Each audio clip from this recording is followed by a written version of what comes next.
बिस्मिल्लाहिर्रहमानिर्रहीम। अस्सलाम वालेकुम।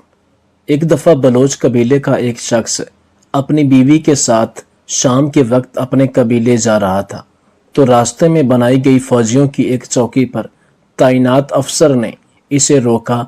इससे पहले पता पूछा, फिर मोटरसाइकिल की कॉपी मांगी जो इस शख्स के पास उस वक्त नहीं थी। फिर फौजियों ने इस शख्स से लाइसेंस मांगा जो इसके पास नहीं था, तो चौकी के फौजियों ने इसकी मोटरसाइकिल बंद कर दी। इसे गिरफ्तार करने लगे तो ये शख्स कहने लगा कि मैं नवाब अकबर बुगटी के डेरे पर काम करता हूँ और मैं अपनी बेगम के साथ अपने ससुराल से वापस अपने घर जा रहा हूँ, लिहाजा मोटरसाइकिल की कॉपी घर पड़ी है और मेरा लाइसेंस नहीं बना हुआ, आप मुझे जाने दें। तो एक फौजी ने गुस्से से कहा कि इसकी मोटरसाइकिल बंद करो और इसे गिरफ्तार करो। किस्सा मुख्तसर ये कि फौजियों ने इस शख्स को गिरफ्तार कर लिया और इसकी बीवी को वहां से घर भेज दिया गया। जब ये औरत अपने घर पहुंची और आकर अपने ससुराल वालों को सारे वाकया से आगाह किया, तो वो सारे मिलकर नवाब अकबर खां बुगटी के डेरे पर पहुंचे। क्योंकि ये चौकी इनके डेरे से नजदीक पड़ती थी और चौकी वाले फौजियों से बात करना हर किसी के बस की बात नहीं थी, क्योंकि मामला किसी भी वक्त बढ़ सकता था। एक आदमी की जज्बाती गुफ्तगू या गलती से बहुत सारों का नुकसान हो जाता।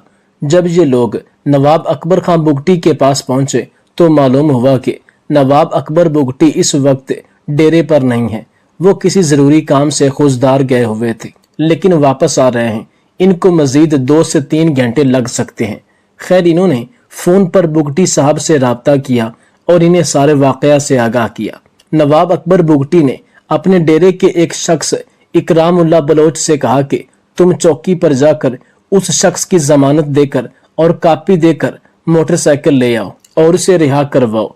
जब इकरामुल्लाह बलोच चौकी पर पहुंचा तो जिस अफसर के हुक्म पर इस बलोच को गिरफ्तार किया गया था वो चौकी पर उस वक्त ना था और दूसरे फौजियों ने इस बलोच को रिहा करने और मोटरसाइकिल को छोड़ने से माजरत कर ली। जब इकरामुल्लाह बलोच ने सारे वाकयात से नवाब अकबर बुगटी को आगाह किया कि इस तरह बड़ा फौजी अफसर इस वक्त चौकी पर मौजूद नहीं है और बाकी फौजी ना उसको छोड़ने पर रजामंद हैं और ना मोटरसाइकिल दे रहे हैं, नवाब अकबर बुगटी ने इसे कहा कि तुम चौकी पर रुको, मैं 1 घंटे से 1.5 घंटे तक तुम्हारे पास पहुंच रहा हूं।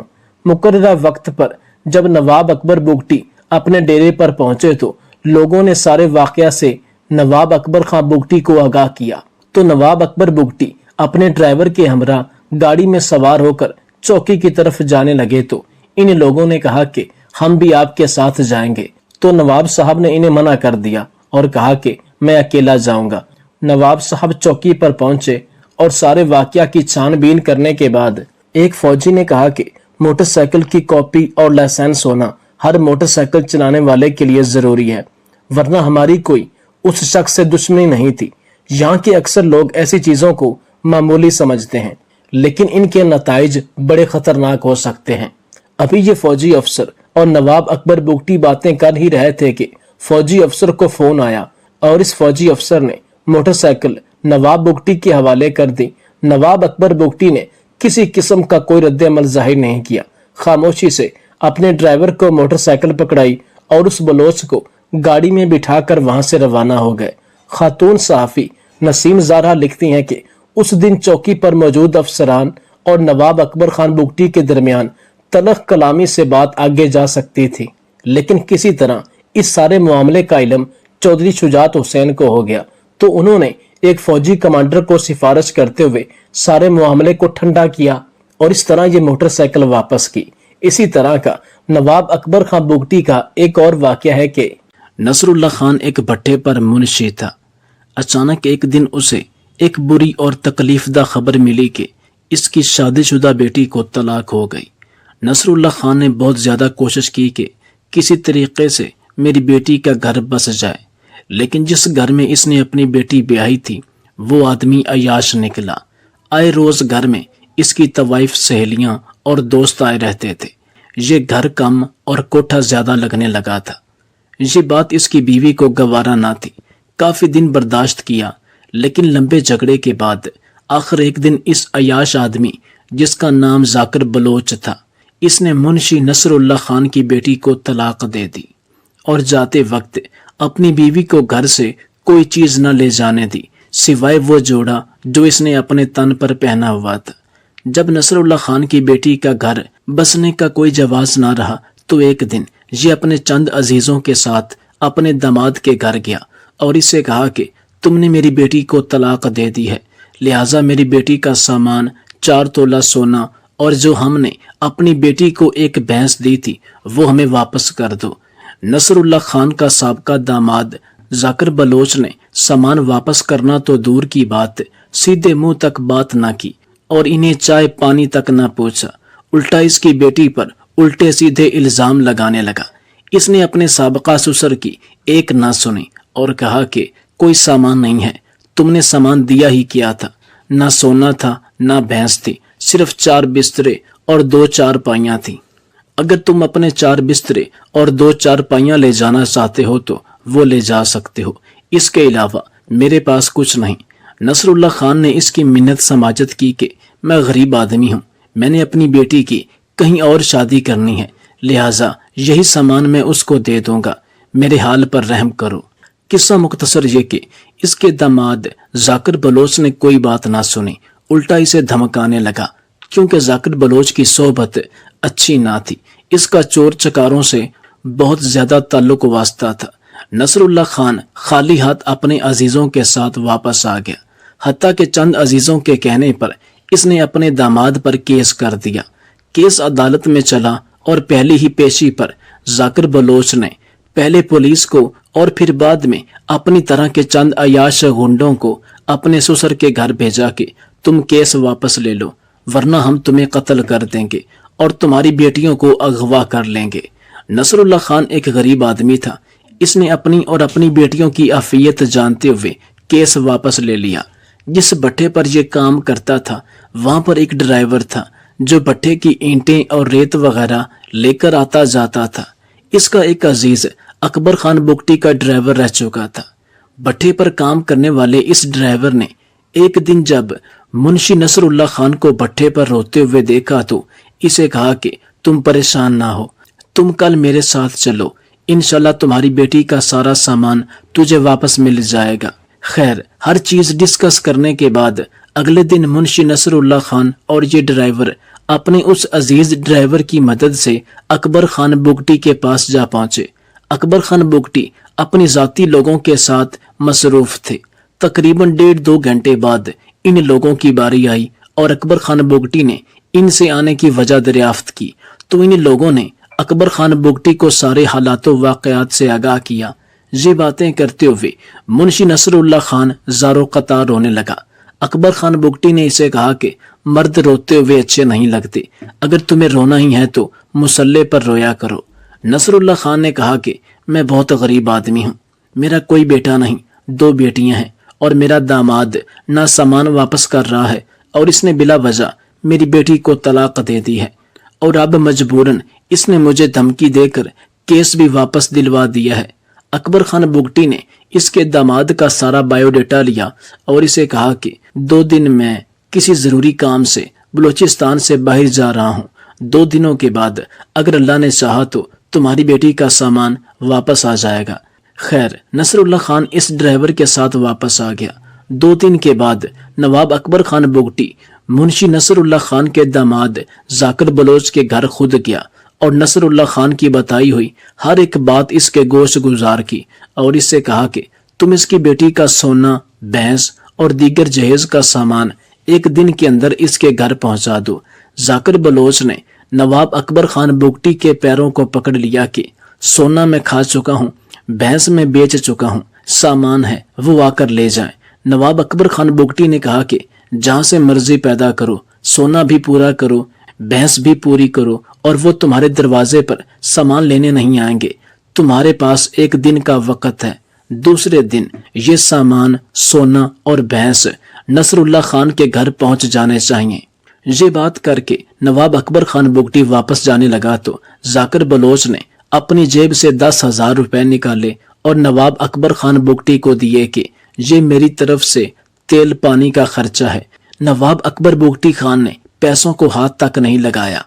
اور کہا کہ تیل پانی کے لیے میں کسی اور سے مانگتا ہوں اور وہ مجھے وافر ادا کرتا ہے، ویسے بھی یہ پیسہ میں تو کیا تم کسی خیرات میں فقیر کو بھی دو گے تو بھی حرام ہی رہے گا، جن کا حق ہے ان کے گھر تک ہر چیز پہنچا دو۔ یہ کہہ کر نواب اکبر بگٹی خان واپس آ گئے۔ ذاکر بلوچ نے اپنے جاننے والے چند بڑے لوگوں سے رابطہ کیا اور نواب اکبر خان بگٹی کو سفارش لگوائی کہ میرے پاس سونا اور بھینس خریدنے کے پیسے نہیں ہیں، میں تو پہلے ہی بہت زیادہ مقروض ہوں۔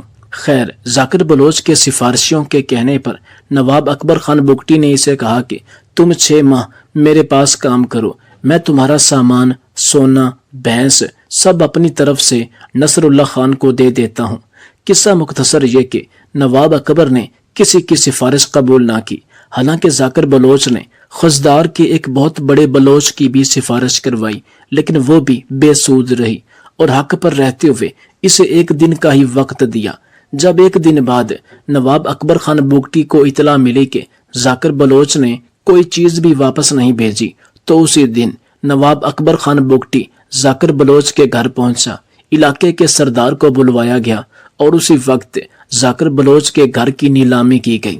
حالانکہ ذاکر بلوچ نے اس وقت نواب اکبر خان بگٹی کی بہت زیادہ منت سماجت کی اور کہا کہ مجھے 1 ہفتے کا وقت دیجیے، میں کچھ نہ کچھ بندوبست کر دوں گا۔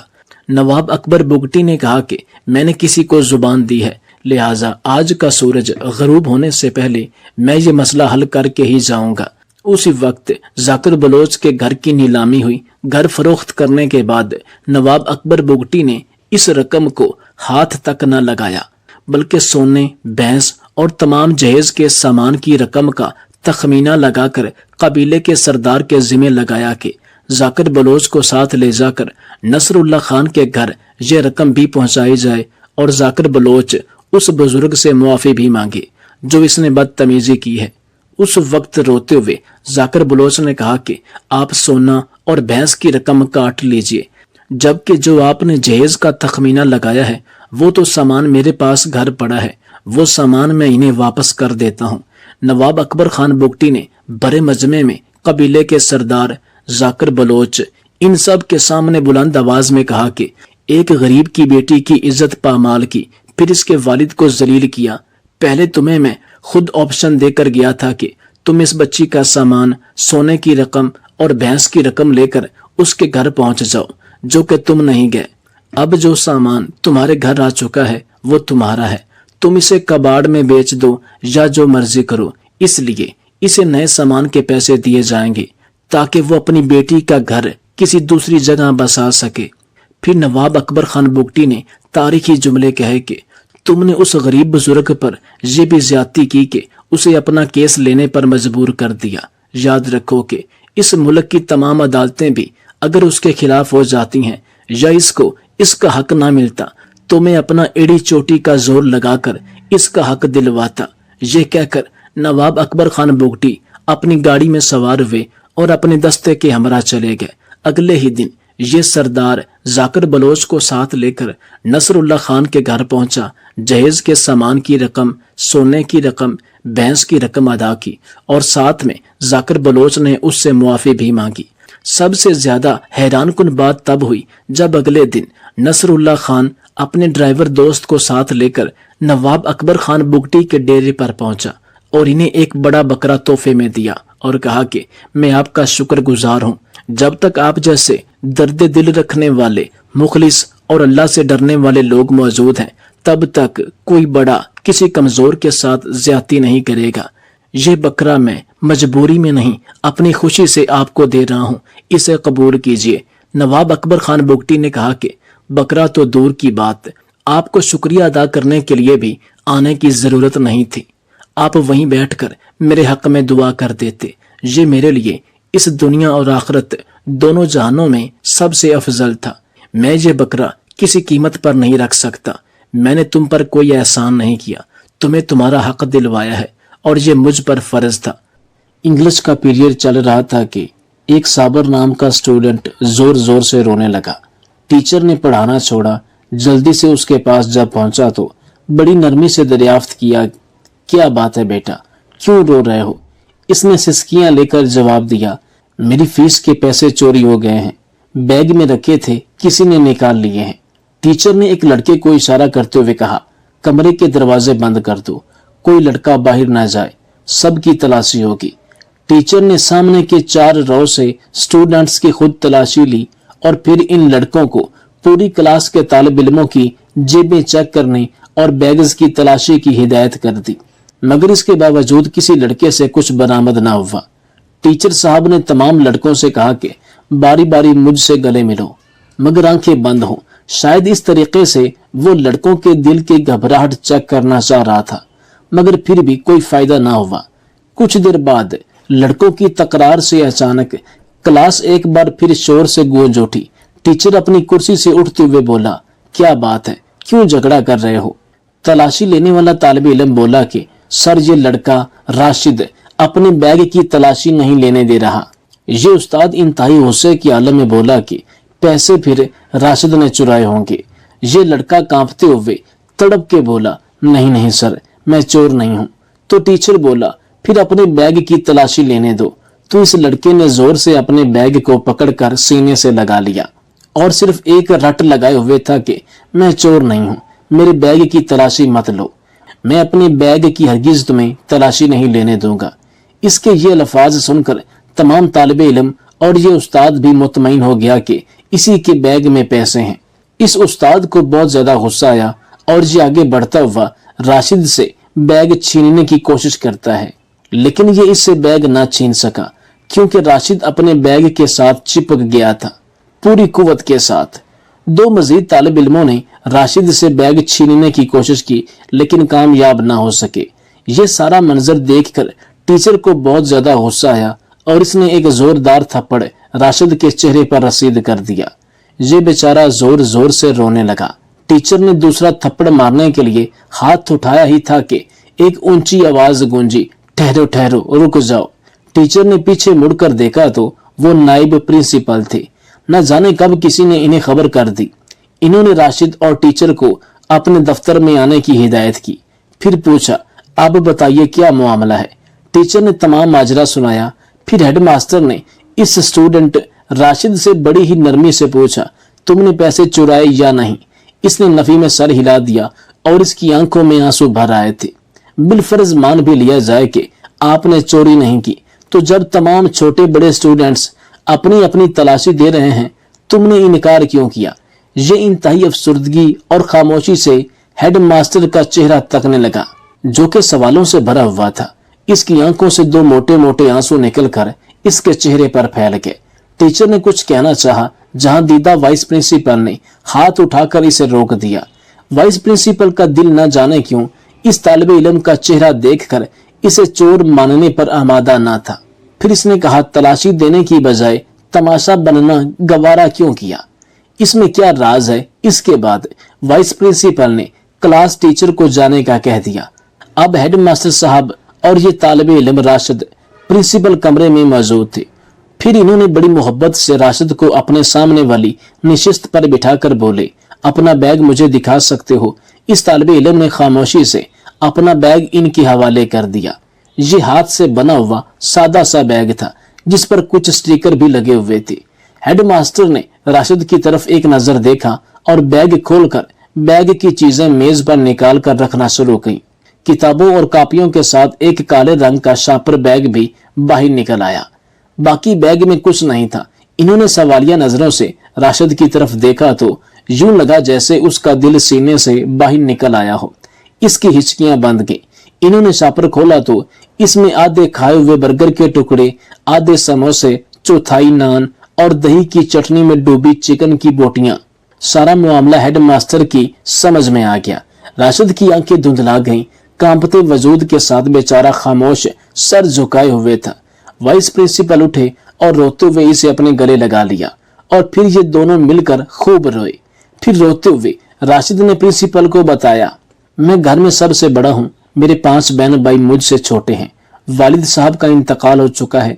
ये काफी अरसा तक बीमार रहे और हमारे पास जितनी भी जमा पूंजी थी वो इनके इलाज पर लग गई, लेकिन हम उन्हें बचा ना सके।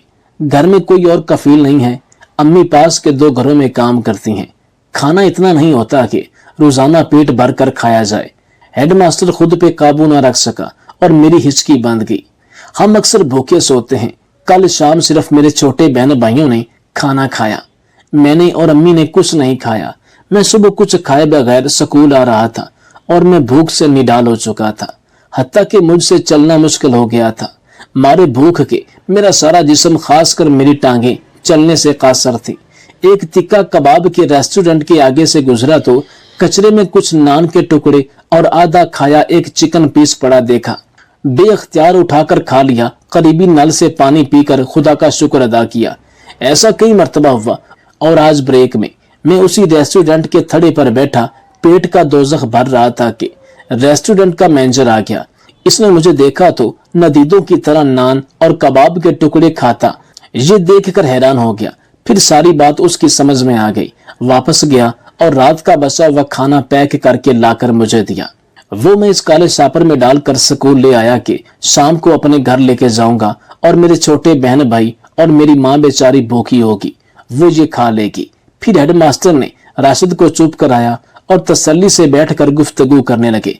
तो उसने कहा कि रेस्टोरेंट का मैनेजर एक नेक और हमदर्द इंसान साबित हुआ। मैंने उसे अपने हालात सच सच बता दिए और उसे बहुत तरस आया। मैंने उसे ये कहा कि मुझे यहाँ पे जॉब दे दे, मैं स्कूल से फारिग होकर यहाँ पर आ जाऊंगा। लेकिन इसने कहा नहीं बेटा, तुम पढ़ो। अब वो हमारे घर खाना भी भेजेगा और ग्राहकों का बचा हुआ खाना, बर्गर वगैरह जो कि साफ होगा, रोजाना सापर में डालकर मेरे लिए अपनी दुकान के बाहर एक मखसूस जगह पर रखेगा, जो मैं स्कूल आते हुए उठाकर किताबों के बैग में रख कर ले आऊंगा। मुझे इल्म है, मैंने कई मर्तबा अपनी माँ को देखा है, लोगों का बचा कुचा खाना खाते वक्त उनकी आंखों में आंसू होते हैं। बहन भाई छोटे हैं, उन्हें कुछ इल्म नहीं, वो तो एक दूसरे से छीन कर भी खा जाते हैं। राशिद की जुबानी ये सारी दास्तान सुनने के बाद हेडमास्टर मुसलसल 4 साल तक अपनी तनख्वाह में से हर महीने उनके लिए कुछ हिस्सा मुख्तस करके देते रहे।